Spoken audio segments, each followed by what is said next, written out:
এভাবে যতবার ঢেঁড়স খাবেন ততবারই খেতে ইচ্ছে করবে। একঘেয়েমি ঢেঁড়স খেতে আর ভাল লাগতেছে না। আজকে আমি যেভাবে ঢেঁড়স রান্না করব এভাবে হয়তোবা কখনই রান্না করেননি। অবশ্যই আজকে পুরো ভিডিওটা দেখবেন, তাহলে বুঝতে পারবেন কতটা মজা করে রান্না করেছি। সত্যি বলতে এই ঢেঁড়সটা বাচ্চারা বেশি পছন্দ করে।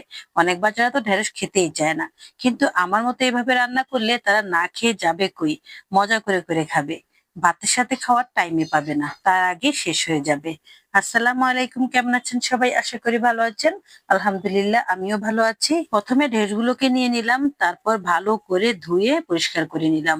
আর এখন ঢেঁড়সের মাথাটা ফেলে দিয়েছি, আর নিচের অংশটাও ফেলে দিয়েছি। আর মাঝখান থেকে একটু করে ফালি দিয়ে নিলাম, তবে মাথার অংশ আর শেষের অংশটা জোড়া লাগানোই আছে। যাই হোক, পেটটা একটু ফেলে দিয়েছি। আর এখন আমি সবগুলো ঢেঁড়সই একইভাবে করে নিচ্ছি। সত্যি বলতে আমার কাছে এই ঢেঁড়সটা এত ভালো লেগেছে খেতে, এত মজা লেগেছে যে আমার বাচ্চারা যারা ঢেঁড়স খায় না তারাও খেয়ে নিয়েছে। এতটাই মজা ছিল। যাই হোক, এখন আমি ঢেঁড়সগুলোকে এক সাইডে রেখে দিয়েছি। আর এবার আমি আলু সিদ্ধ করে নিয়েছি। আলুগুলো আগে সিদ্ধ করে নিলাম, আর এখন একটু গ্রেট করে নিয়েছি। তার মধ্যে দিয়ে দিলাম একটু শুকনা মরিচের গুঁড়ো, আর সাথে দিয়ে দিলাম ধনিয়া গুঁড়ো আর জিরের গুঁড়ো, আর নিয়ে দিলাম একটু লাল মরিচের গুঁড়ো। এবার স্বাদ মতো লবণটাও দিয়ে দিয়েছি। এখন মশলার সাথে আলুগুলোকে ভালো করে মিক্স করে নিচ্ছি। আর তারপর এই ঢেঁড়সের মাঝখানটা যে আমি কেটে দিয়েছি সেখানে আলুগুলোকে সেট করে দিচ্ছি। একটু একটু করে আলু দিয়ে দিয়ে সেট করে দিলাম।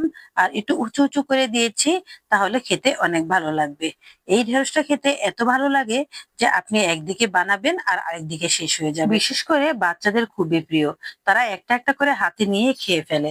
যাই হোক, যারা ঢেঁড়স পছন্দ করেন না তাদের সামনে এভাবে আপনি ঢেঁড়সটা পরিবেশন করতে পারেন, দেখবেন অনেক মজা করে খাবে। এখন আমি সবগুলো ঢেঁড়সের ভিতরে এভাবে আলু ঢুকিয়ে দিলাম। সবগুলো আলু যখন ঢুকানো হয়ে গেছে তখনই আমি সবগুলো ঢেঁড়স এক সাইডে রেখে দিচ্ছি। আর এবার আমি একটা ফ্রাই প্যান চুলায় বসিয়ে দিয়েছি। সত্যি বলতে সামান্য একটু তেল দিয়ে কিন্তু এটা করা যায়। খুবই অদ্ভুত, তাই না? এতগুলো ঢেঁড়স সামান্য একটু তেল দিয়ে এত সুন্দর মজার খাবার ভাবাই যায় না। যাই হোক, এখন আমি অল্প একটু তেল দিয়ে ঢেঁড়সগুলোকে উপর করে করে দিয়ে দিলাম। তারপর যখন আলুটা হয়ে গেল, ভাজা ভাজা হয়ে গেছে, তখনই আমি ঢেঁড়সগুলোকে আবার উল্টে পাল্টে দিচ্ছি। এভাবে উল্টে পাল্টে দিয়ে তারপর আমি চুলার আঁচটা কমিয়ে দিয়েছি। আর কমিয়ে দেওয়ার পর আমি একটু ঢাকনা দিয়ে কিছুক্ষণ ঢেকে রাখবো, তাহলেই কিন্তু ঢেঁড়সটা ভেতর থেকে একদম সিদ্ধ হয়ে যাবে। আমার কাছে এটা এত ভালো লেগেছে তাই আপনাদের সাথে শেয়ার করলাম। আপনারাও এভাবে রান্না করে দেখতে পারেন, দেখবেন অনেক মজা হয় খেতে। যাই হোক, এই তো সিদ্ধ হয়ে গেছে। আর এখন ঢাকনাটা উল্টিয়ে আবার একটু নেড়ে দিচ্ছি। আর চুলার আঁচটা কিন্তু একদমই কমিয়ে রেখেছি, না হলে কিন্তু পুড়ে যাবে। কারণ ঢেঁড়স কিন্তু খুব তাড়াতাড়ি সিদ্ধ হয়।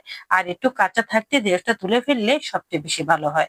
আমি এখন উপর থেকে কয়টা কাঁচা পেঁয়াজ ছড়িয়ে দিয়েছি, আর কয়টা কাঁচা কাঁচা মরিচ কুচি কুচি করে তারপর ছড়িয়ে দিয়েছি। ব্যাস, আবার কিছুক্ষণ ঢাকনা দিয়ে রেখে দিয়েছি।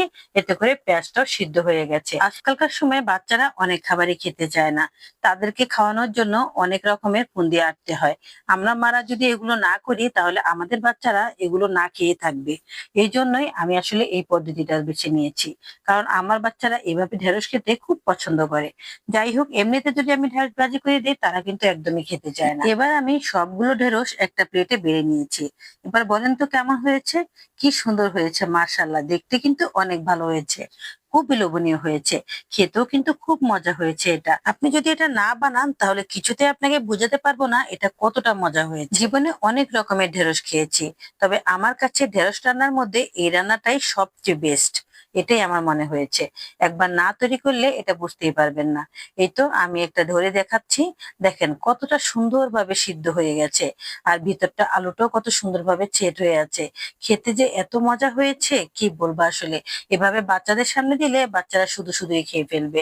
আজকের এই ঢেঁড়সের রেসিপিটা কেমন হয়েছে অবশ্যই কমেন্ট করে বলবেন। সাথে একটা লাইক দিয়ে দিবেন, আর বেশি ভালো লাগলে শেয়ার করে রেখে দিবেন। ভালো থাকবেন সবাই, আজ এ পর্যন্তই। আল্লাহ হাফেজ।